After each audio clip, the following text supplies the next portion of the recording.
Good afternoon, good evening, depending where you are. Thanks to Gianluca and Azura Club for opportunity to talk to you guys. And today we will continue our seminars, and we'll be talking about training in long distances. We already did sprint, we already did middle distances, now long distances. So it's a gradual transition from shorter to longer distances training. You'll see how US athletes training in a long distance swimming. And we have some data also how performance improvements happening, and that reflects the training also on some European distance swimmers as well. So recently, as you know, US men's distance swimming is not as strong and used to be. However, women's distance remains pretty strong thanks to Katy Ledecky. And I'm gonna share my screen with you now. We'll start presentation. We'll look some scientific data, how performances are progressing in long-term training, and I will explain you what that means and how to analyze this data. Okay, let's start with top US distance swimmers training. So before we'll go into training, I always like to review some data, performance data. How performance looking like for elite level distance swimmers. We already looked with you with two sprinters, mid-distance swimmers, and now let's look at the distance swimmers. So, and actually I need to quickly share a little bit another graphs for you. So let's switch to these graphs.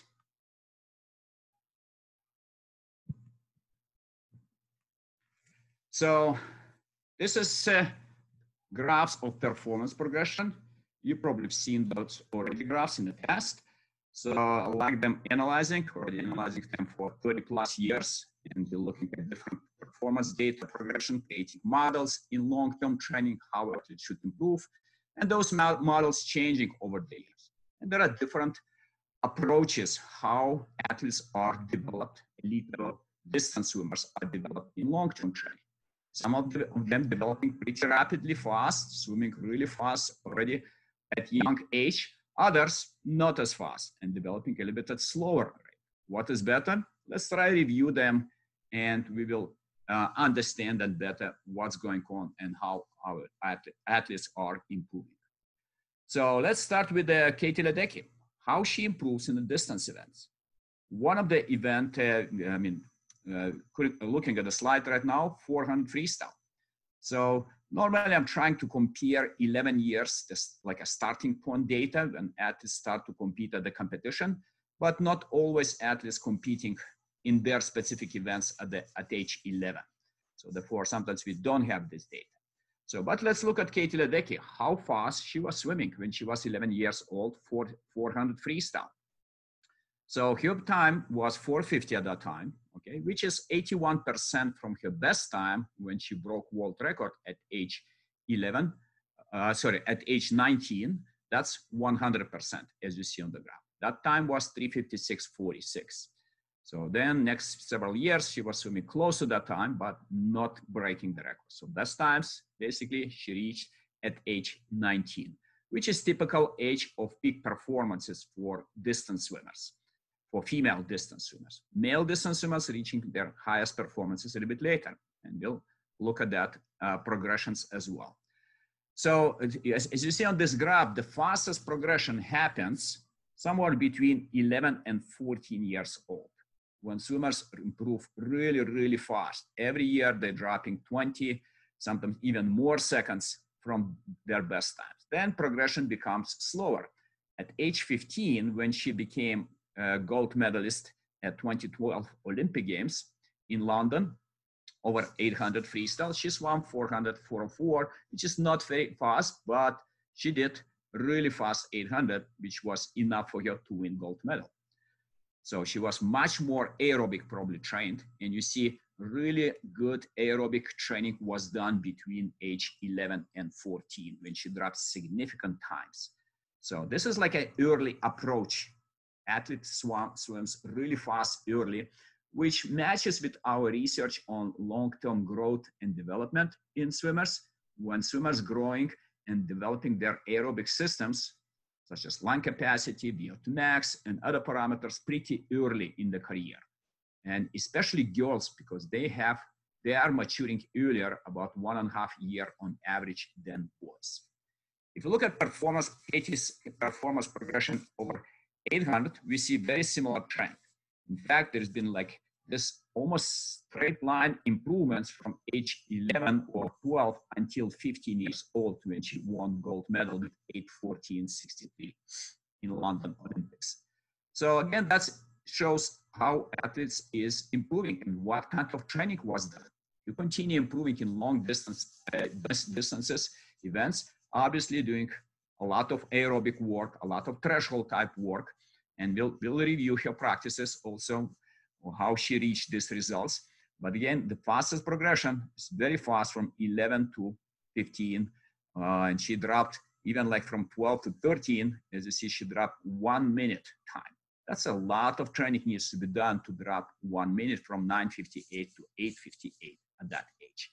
So that's what coaches and athletes, distance athletes, should consider as well, that we need probably to train a lot of volumes and some intensities as well, not the highest intensities yet, because our biological system is not ready for high intensity work at this time, but still good training amount should be done, good volumes from 11 to 14 or 11 to 15 years old for girls.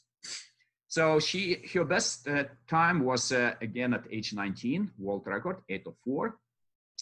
But obviously from 15 to 19, improvement was only 10 seconds dropped, while from 11 to 15, it was more than 2 minutes drop improvements. So obviously there are some limitations and athletes cannot improve as fast every time. And there are a lot of factors involved in that, including technical factors, technique that we discussed already with you at previous presentations. So at age 11, she had 78%, which is a little bit slower over 800 than 400, which means that she probably did a little bit more threshold work also at age 11 more, because relative to 800, her time on 400 was slightly faster percentage-wise from her best times. So let's look at the Italian guy who are you familiar with, and a lot of people also from Italy watching the presentation. So Coach Gianluca knows Italian swimming really well. Italian swimming, always amazing. There are a lot of good swimmers developed over the years.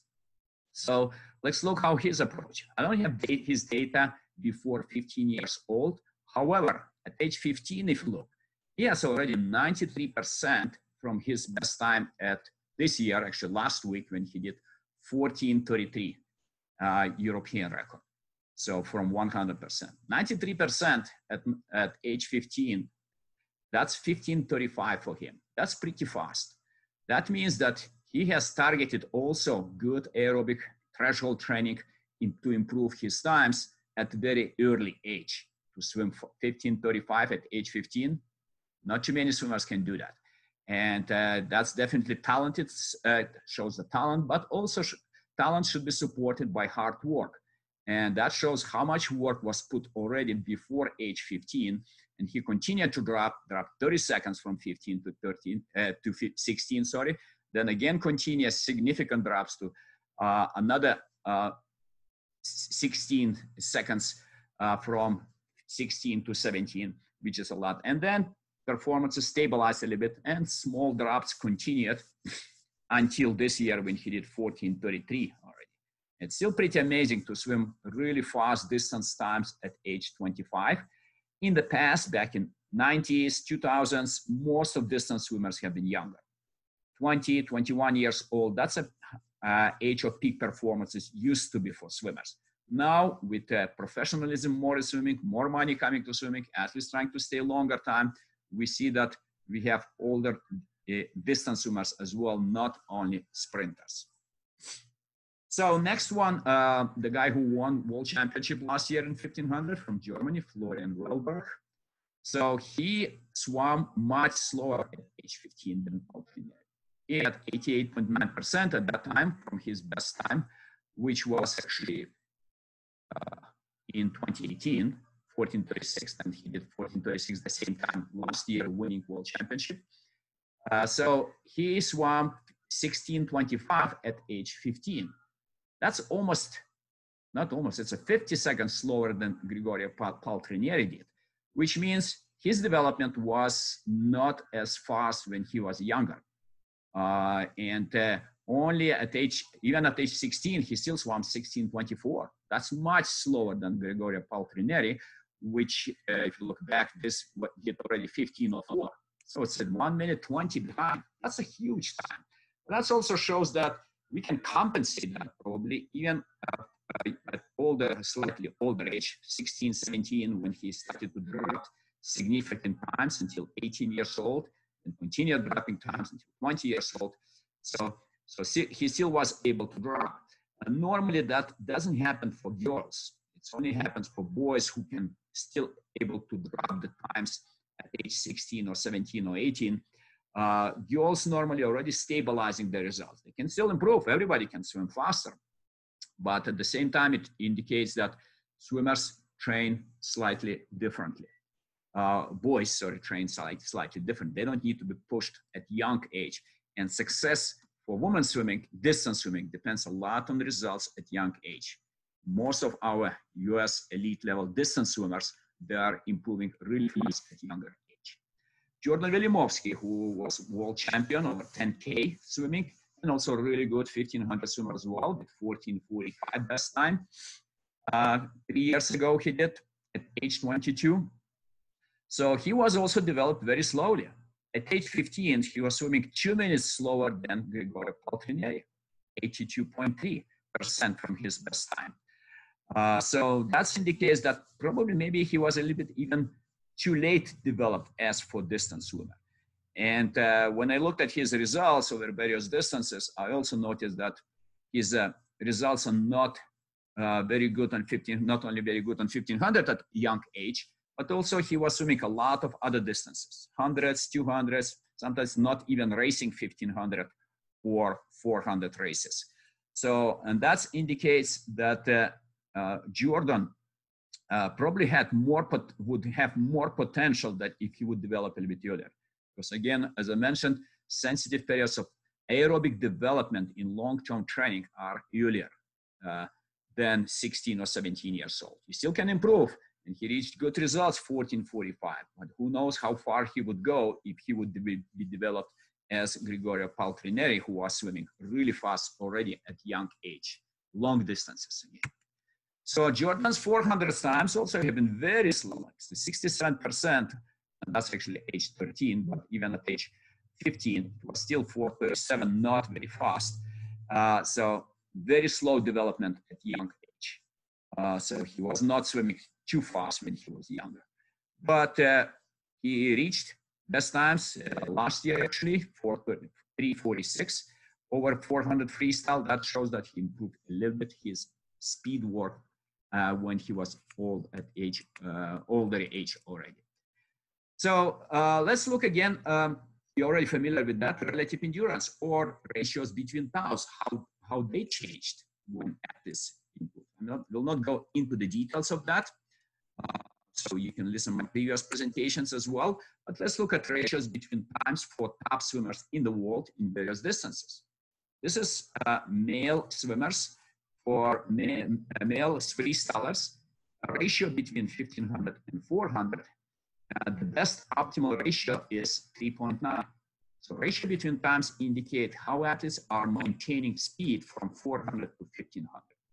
I didn't put 800 yet because it's just a relatively new event. People didn't focus too much on 800 until recently, since it was not Olympic event. Now it's Olympic event, and after a few years, we probably will have some more better data than right now.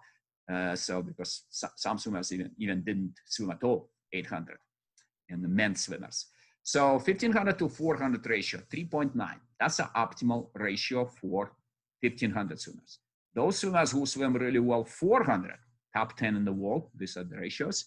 So they have ratio 396, slightly higher. So you have a little bit more speed if you're focusing more on 400.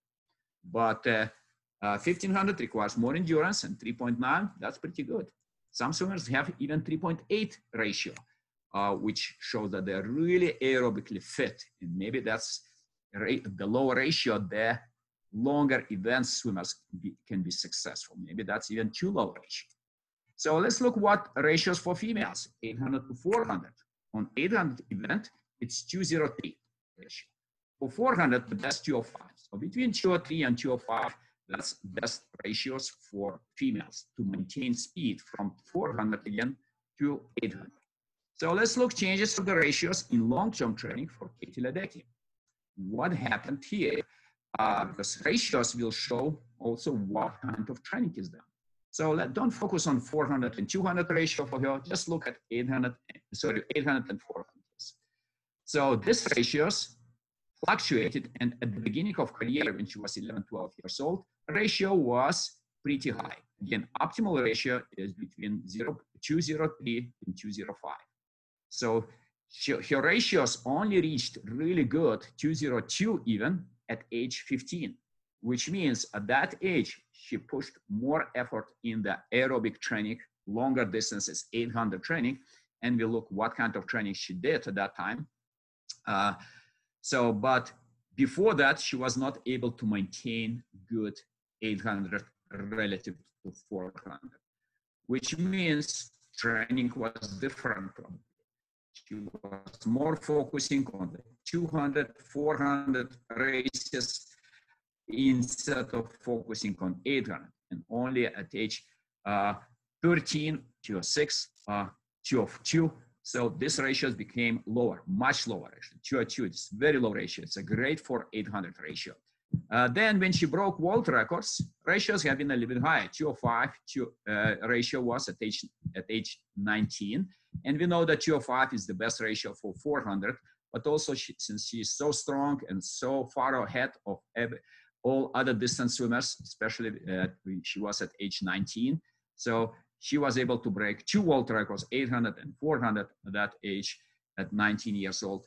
And so this records resulted in the ratio between times 205, which falls into the frame between 203 and 205 that we looked at the top swimmers ratios. So let's look at the ratios of Jordan Wilimovsky, who was one of the leading US distance swimmers. So his ratios have been pretty low after 15 years old. At age 15, it was 387. Then after he started probably focusing more on the distance, 367, 384, 384. So ratios always relatively low. And that indicates for me, even he was not swimming fast at young age. At age 15, as you remember, he was 17 minutes plus only, so which is much slower than Gregorio Paltrinieri. But that indicates that he's naturally a swimmer. And probably coaches didn't look at the ratios. They didn't identify him as a distance swimmer early enough. And I think he had much higher potential if he would be developed as young distance swimmer a little bit earlier. Not swimming 100s, 200s, as I saw a lot of results from the competitions, but nothing on the long distances when he was younger.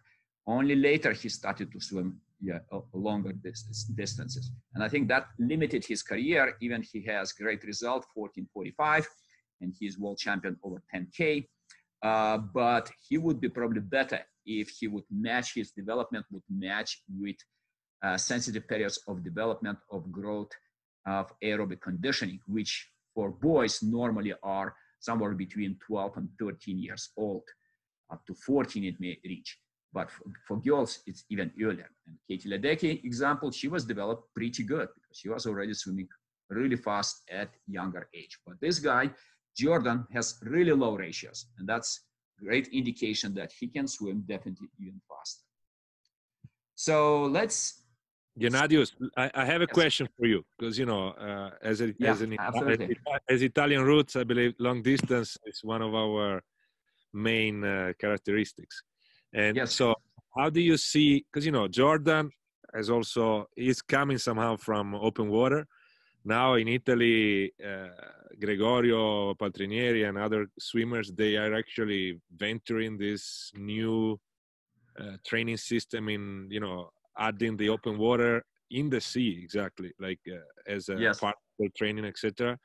You know, we always says usually that if you swim the 200, you need to also be able to perform in the 400. If you swim the 100, it doesn't, you know, it doesn't make you something wrong to do the 200 as well as part of your training. So how, in your personal opinion and expertise, do you see the open water going for like milers or 800, or let's say more milers, because now is also, the mile is also a women Olympic distance. In italiano semplicemente ho chiesto, visto che soprattutto in Italia, diciamo, il fondo o comunque il nuoto dei 1500 eccetera è una forza, però anche Jordan Wilimowski viene dal nuoto in mare, un nuoto d'acqua aperta, d'acque libere eccetera. Adesso Gregorio e altri nuotatori italiani o comunque anche europei si stanno avventurando all'allenamento e anche alla performance in acque libere. Come vede Gennadius questa cosa? E ho fatto l'esempio che normalmente si dice che chi nuota i 100 deve comunque anche come parte dell'allenamento gareggiare sui 200, chi fa i 200 sui 400 eccetera. Quindi come vede lui questa nuova, diciamo, maniera di allenare i 1500 attraverso le gare di fondo? So the question is how I see the training in other events, correct? Like a longer or shorter distances. Yeah, and the open water, like in specific, because a lot of Europeans now, they are going to the open water venture, you know, like yes, to also perform in the mile. Yeah, obviously, I'm looking a lot from the ratio between times to analyze, and I see that from the data and analysis of these ratios between times, it shows that the lower ratio you have, the more you have chances to succeed in longer events, including open water. And open water probably ratio between times 15 and 400 should be like 3.7, sorry, 3.8 instead of 3.9 that we see in elite level 1500 swimmers. So, and as you saw, Jordan Wilimowski naturally has really low ratio, although he even didn't compete in some longer events until age 13 or 14. So, and that indicates for me that that's why he won gold medal, probably the first international success for him. Gold medal was in 10K, not in 1500. For him, it's a little bit harder to swim 1500 than 10K because he is naturally, physiologically, genetically really predisposed to that lower ratio, and he can improve. So in order to compete other swimmers successfully in 1500 and 10K, so there are some other factors as well, like German guy, this Florian Wellberg.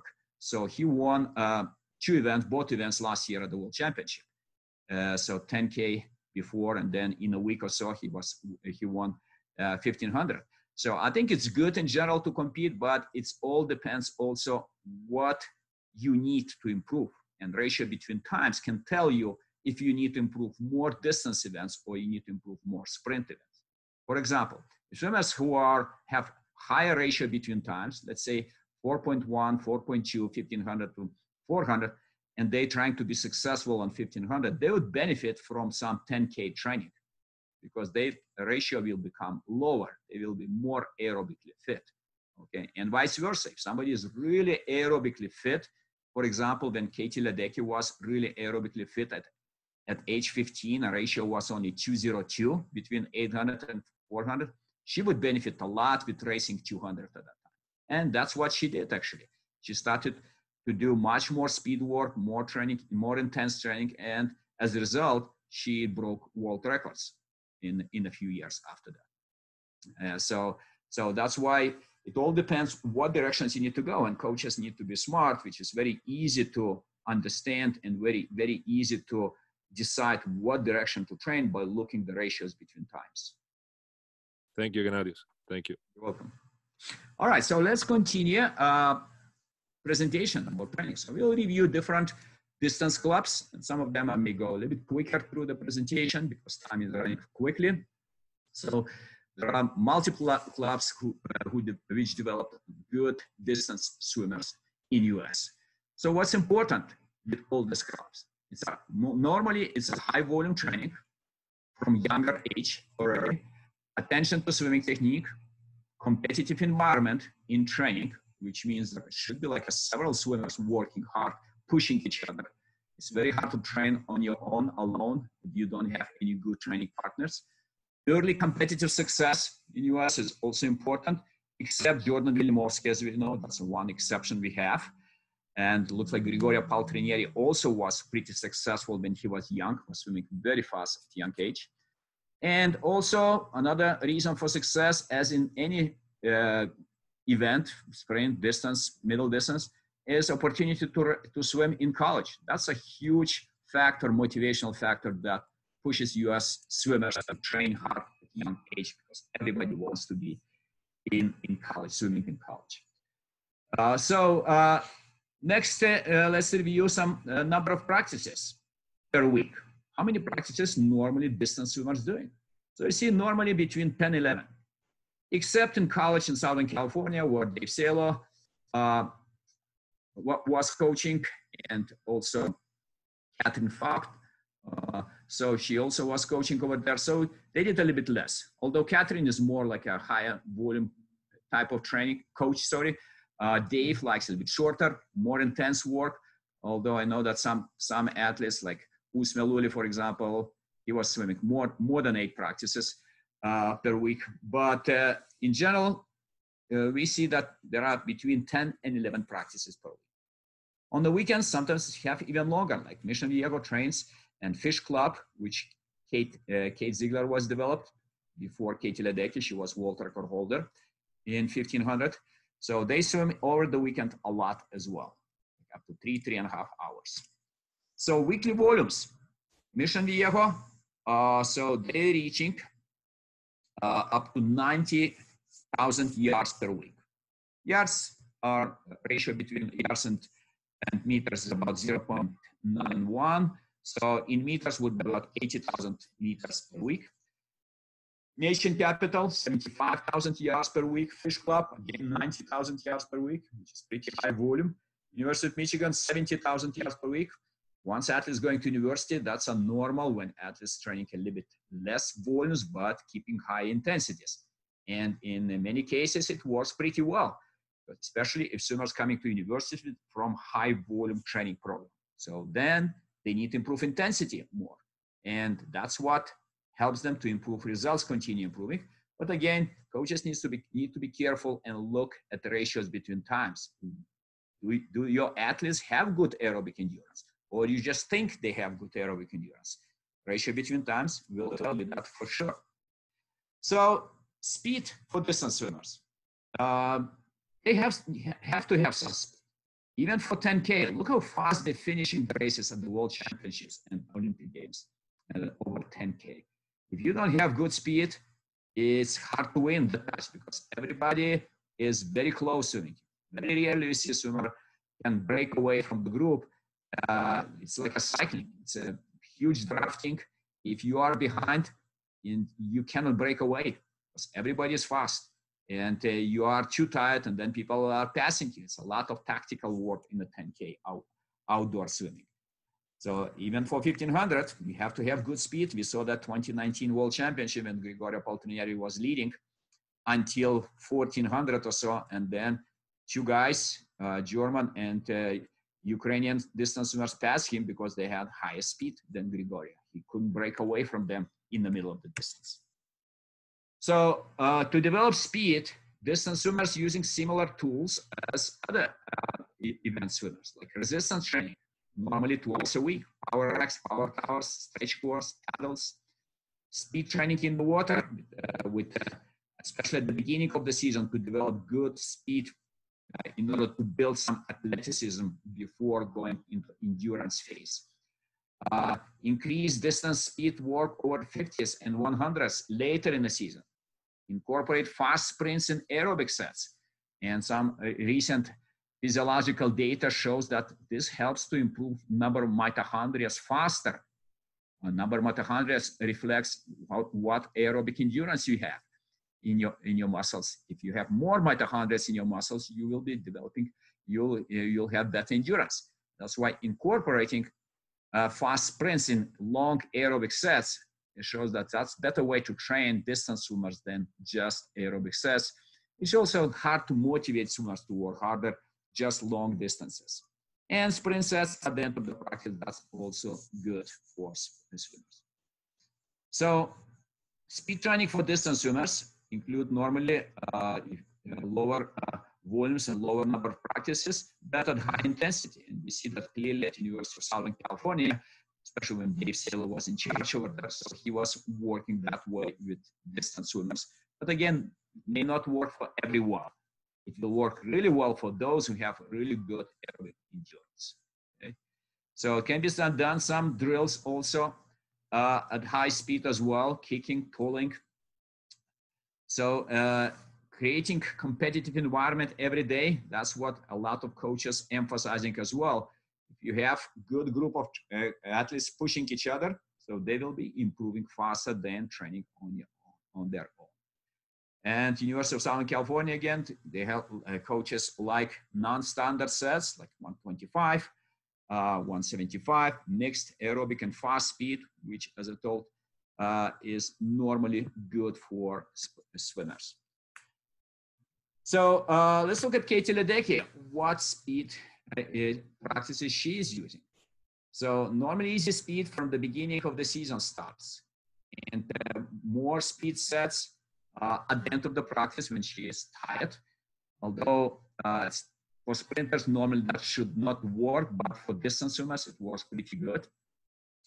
So then she's doing sets of 25s, 50s on tight interval, 16, 25s descending, a lot of using race tempo, which can be used also with the tempo trainers, over kicking sets. I'll explain that a little bit later, what that means, and swimming with resistances. Kate Zigler, who was world record holder, won 4 gold medals in distance events at the World Championships as well before Katy Ledecky. So she is doing every practice something fast. And that's fast, it's not on the shorter distances, but like a 200s, 300s, 400s. Coach Katy Ledecky really likes speed works fast, include like in the sets. And again, as I mentioned, some physiological studies recently indicate that including sprint sets in distance sets help improve endurance better. So a lot of sets emphasizing on distance per cycle, which is very important for everyone. We probably that discussed already in previous presentations as well. Distance per cycle indicates how much athletes can cover per one cycle distance, and that indicates also technique.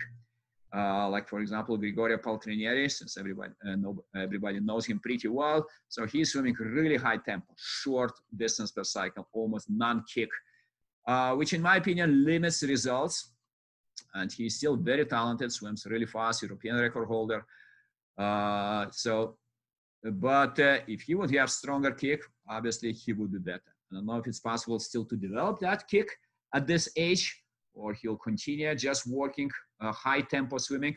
But 2 other guys who won against him in 2019 at the World Championship, Welbrock and Romanchuk. So both of them have very strong kick, and that helped them to finish faster race as well.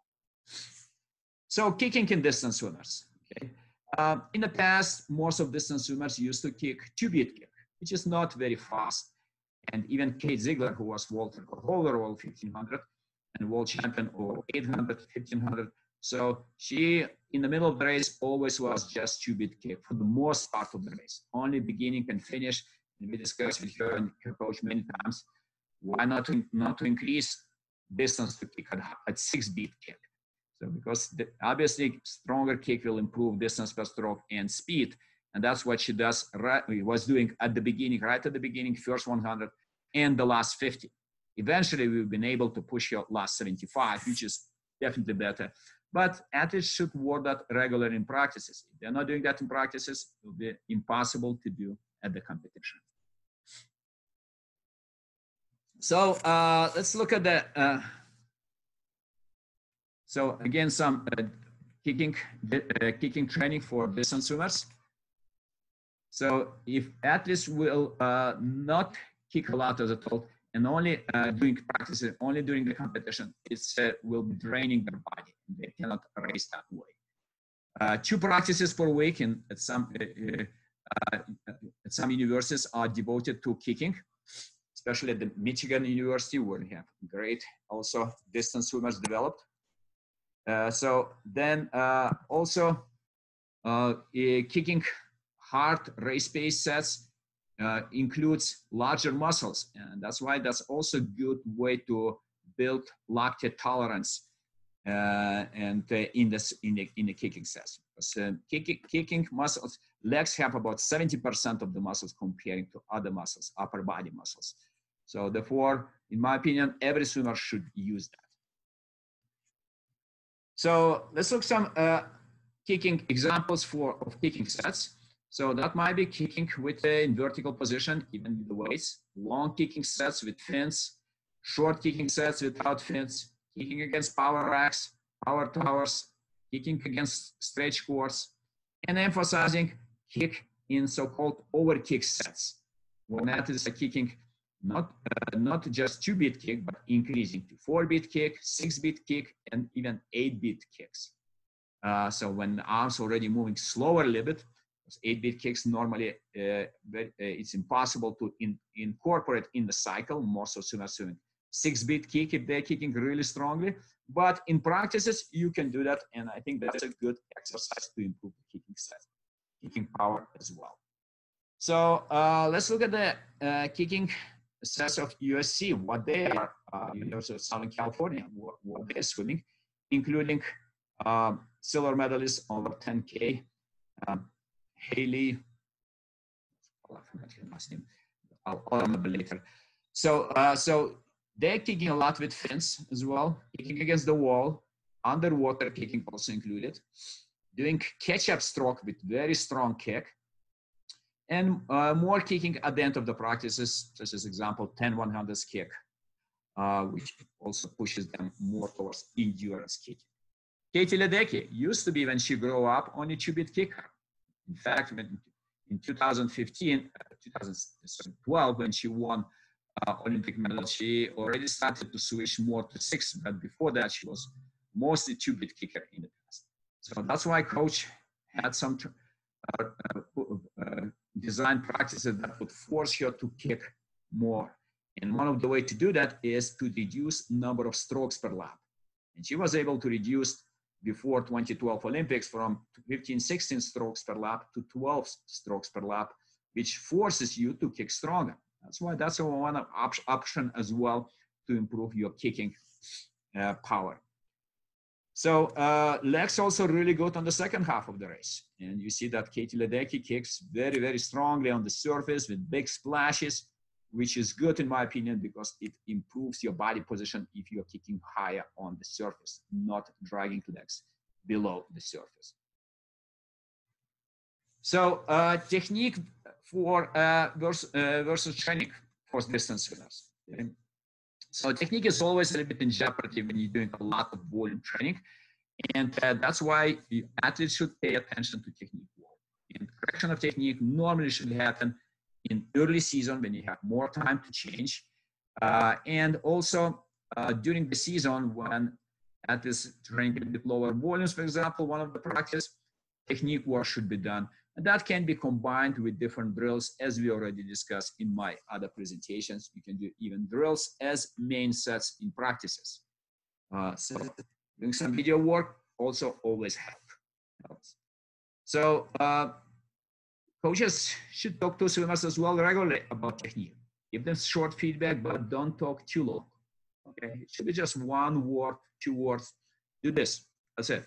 Just focus on one thing instead of on multiple things, because it's hard to understand for swimmers and how to monitor several things instead of just one thing. Okay. So, and also can be done some technique work on high intensity, as I told. I really like it. I think we can improve conditioning and technique at the same time by doing high intensity work. Working on the towing machines, working against resistances such as parachutes or other resistances. So that may help also improve technique work. And using snorkel also is a good way to improve head position if that's needed. There are some other ways, as you know already from my previous presentations. So let's look at Katy Ledeckis, what technique work she did and that made her a really good swimmer. One of them is early high elbow position. It's almost 90 degrees. So angle, she catches the water early in the stroke. And that's good because keeping a vertical forearm and hand allows athletes, the earlier they can put that, allows athletes to push more water back and develop better stroke technique, longer distance per stroke. It's also important to connect to the body. And that's why hips rotation have to be connected to the arm. All muscles, body muscles from the hips to the arm have to be connected. If muscles are disconnected, some athletes we see rotating a lot, they're losing balance, speed drops at that time, and they are not swimming fast. So that's why it's not only just rotation, but it's more connection between arms and rotation. So University of Michigan, let's look at weekly training, what they do. Normally in the morning, they do 2,000 to 3,000, Monday, morning, 2,000 to 3,000 kick set, aerobic, more set afternoon threshold work, for example, 10 to 200s or 4 1,000s. Tuesday and Friday mornings, speed changing sets, fartlek type of training. Tuesday afternoon, Saturday morning, race pace. Wednesday, high volume practice, how much can get in 2 hours, for example, in order to save time. And some athletes reaching 11,200 yards in practice in 2 hours. That's pretty good. So they're pushing themselves really hard, very short warm-up and 2 hour set, non-stop swimming. And Friday afternoon, second big kick set of the week, sometimes interval, normal interval set. At USC, Monday, Friday, swimmers are in weight room. Okay? They're doing more speed work, as I mentioned. So Tuesday, Wednesday, Thursday mornings, swim. In the afternoons, a lot of art distances, 175, 125, 75, even longer ones. Creating in competition environment is important to race each other. And also, so swimmers should understand that and believe in the program. Swimmers don't believe in the program, it's very hard to improve. They will not be motivated to work hard. That's why there's a lot of coaches, many coaches, successful coaches are great motivators. They can motivate swimmers to work very, very hard. So Katy Ledecky, she built, she normally had, especially before 2012 Olympics, she had like 3-day cycle building towards good Wednesday afternoon and really good Saturday afternoon practice. So this is like a three-day cycles in a week. Between those days, she had AM practices on Tuesdays and Fridays, changing the strokes, which is good, as we discussed already in my previous presentation for middle distance swimmers about AM training. One practice a week, swimmers go really high volume, up to 9,000 yards, but average volume is about 6,500. High yardage is good mentally and physically, and normally good distance swimmers are very proud of long distance training. Sometimes they're doing such a high volume training, they're always bragging about that. Oh, we did 15,000 today, or we did even more, So that's proud, being proud, and willing to do high volume work is part of distance training. So swimming sets. What swimming sets can be done? Broken for distance swimmers, broken 10,000, 5 100s on descending multiple rounds, non-descending interval, 5 100s on ascending interval, normally at the end of the season when you need to swim high intensity. 9 300s, first over kick with catch up and doing more kicks, 8 kicks, for example, per cycle, as we already discussed. Second, 100 smooth, third, 100 strong kick swimming. Okay, so we think can be done 4 rounds, 300 plus 100 distance per stroke on 5:30. Then 4 rounds, 200, 100 distance per stroke. 4 rounds, 100 distance per stroke. Distance per stroke means that longer distance swimming. And then 4 rounds, 50 freestyle, 50 distance per stroke.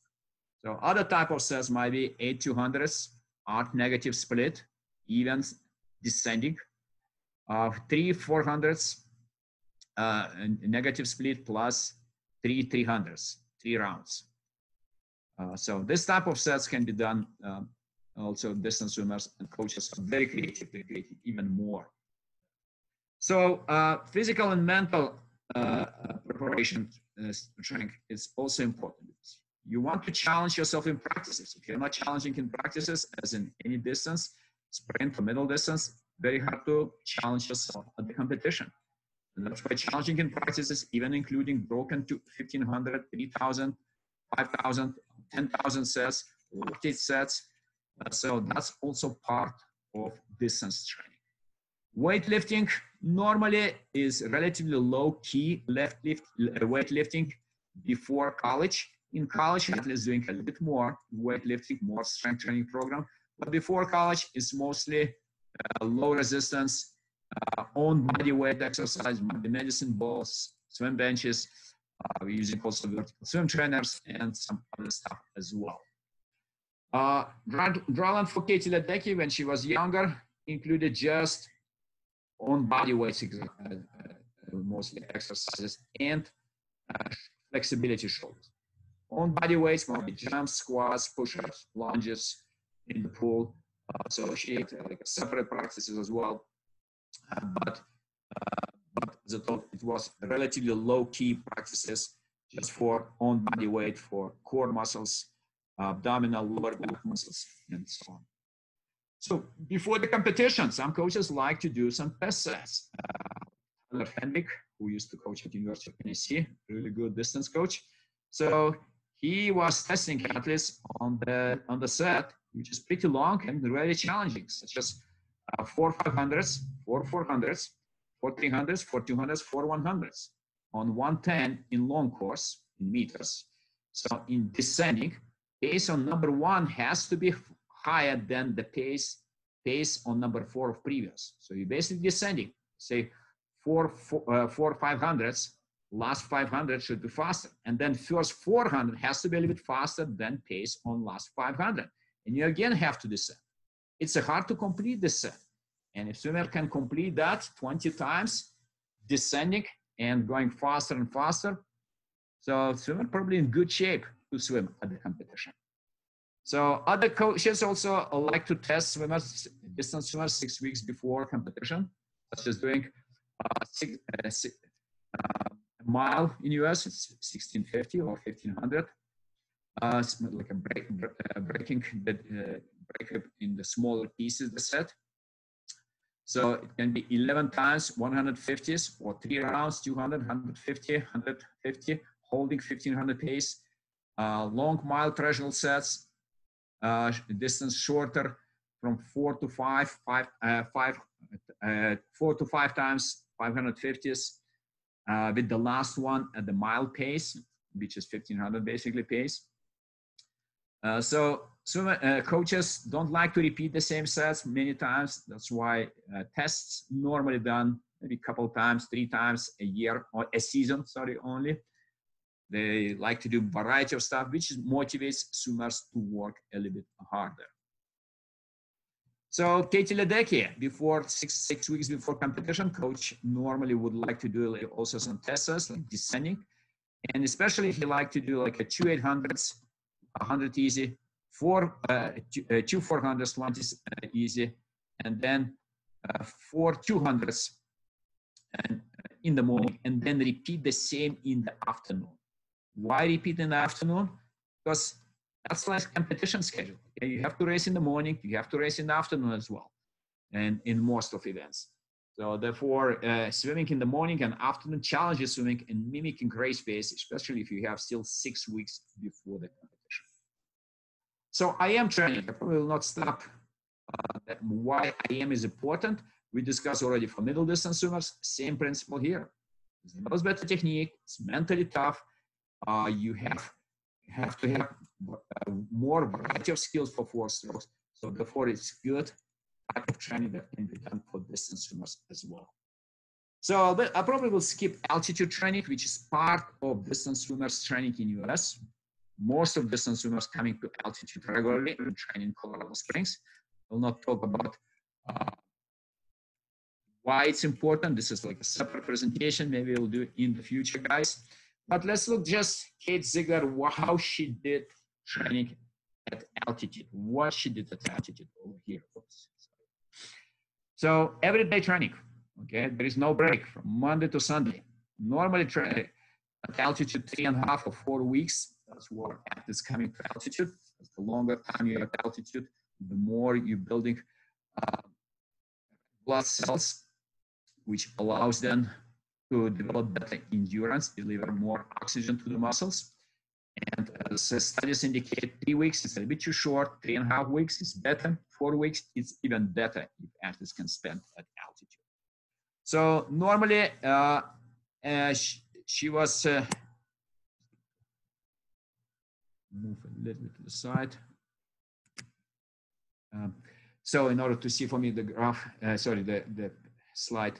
So normally Kate Zigler with her coach, Ray Benecki, they did a lot of aerobic training and threshold training at altitude.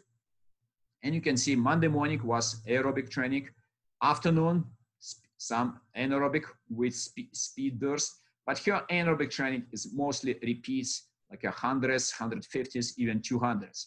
Some people, it's more threshold type of training than anaerobic. So then Tuesday morning, threshold, negative split, shortening rest intervals, 7.8 kilometers, rest or technique work in the afternoon. And actually I did a lot of filming with her in those days when rest and technique work. So we did filming, dives, turns, technique work. Then Wednesday, negative split, distance per stroke again, working longer distance per stroke, different drills, technique work, especially after filming, after understanding what you need to work. That's a good way to do that. Then anaerobic training on Wednesday afternoon, about 5K. You see in the mornings, around close to 8,000 meters. In the afternoon, about 5K training. Thursday morning, threshold work, shortening distance, drills, technique work, anaerobic race pace work in the afternoon. Friday morning, VO2 max work, which is about threshold work as well, slightly higher than threshold work, slightly high intensity with technique, turns and technique work in the afternoon or complete rest if needed, if swimmer is too tired. Saturday morning, negative split, distance per stroke, descending distance per stroke work, drills in the afternoon, anaerobic race pace training. Sunday, threshold work in the morning, and in the afternoon, pulling distance per stroke work.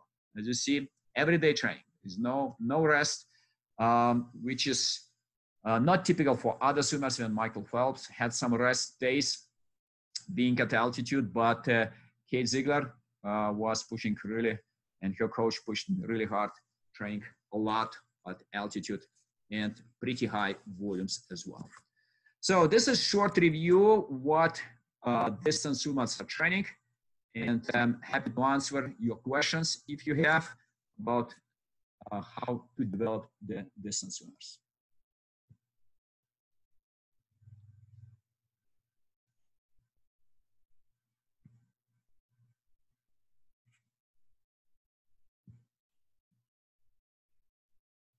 Are you online?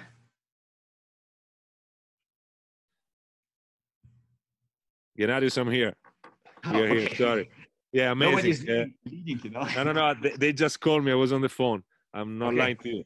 No, it was amazing. I just have one question from Gerardo, and then we let you go. And Gerardo in Spanish is asking, ¿cómo podemos determinar que un deportista ya ha alcanzado su capacidad aeróbica máxima y que no hay lugar a la mejoría?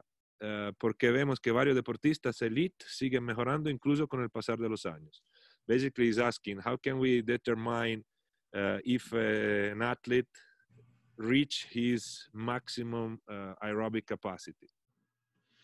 That's a great question. Okay, as I mentioned in presentation, there are a variety of ways to improve your times. It's conditioning, it's a technique. Okay, and if to determine if you reach already your potential, probably is better to compare how much training you're doing. Are you doing elite level volumes and intensities that you could, and your results are not improving? Then you need to test maybe your technique as well. See if you're not improving, if you already reached the limits.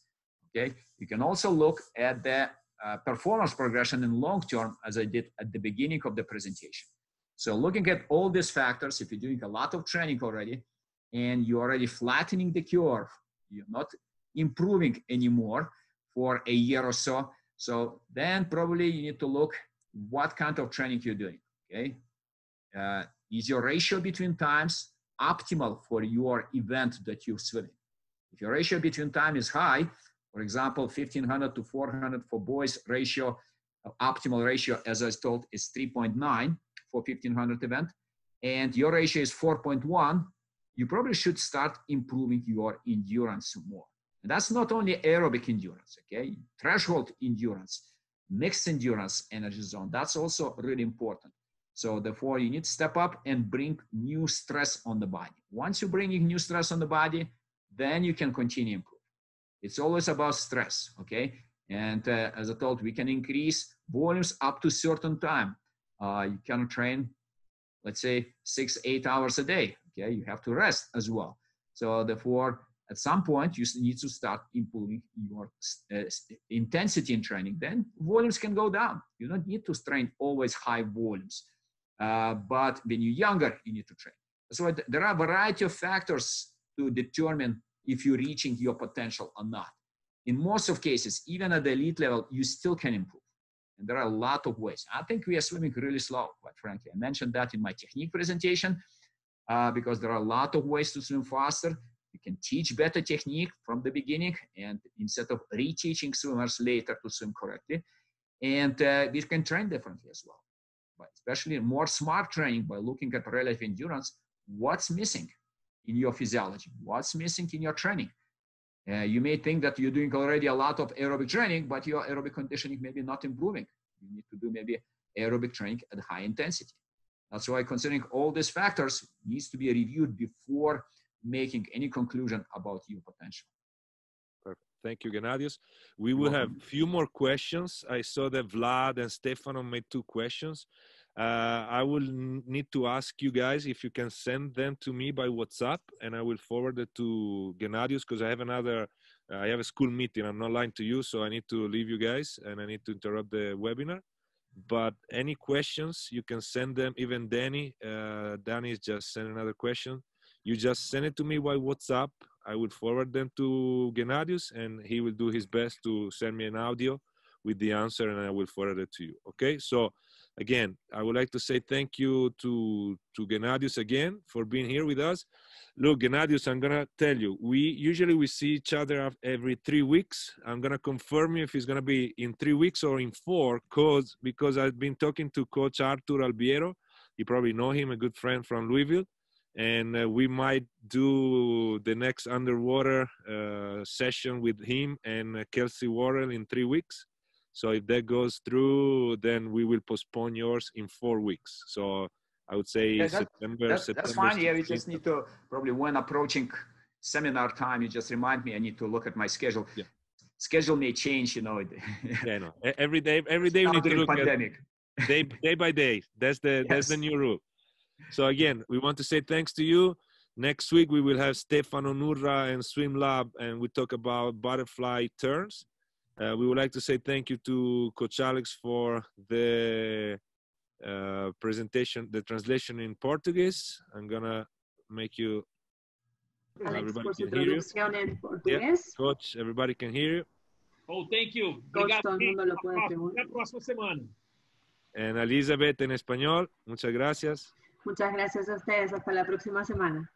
E scusate, oggi Talita ha avuto un imprevisto, non è potuta stare con noi. So again, thanks a lot everyone. The presentation will be on Facebook, on Azura Facebook, if you want to rewatch it. You guys have a great afternoon or great night based on where you are. Gennadios, be safe. Say hi to everyone in Colorado. Stay safe in Italy. Yeah. Take care. Manténganse salvos a todos. Tchau, gente. Até a próxima.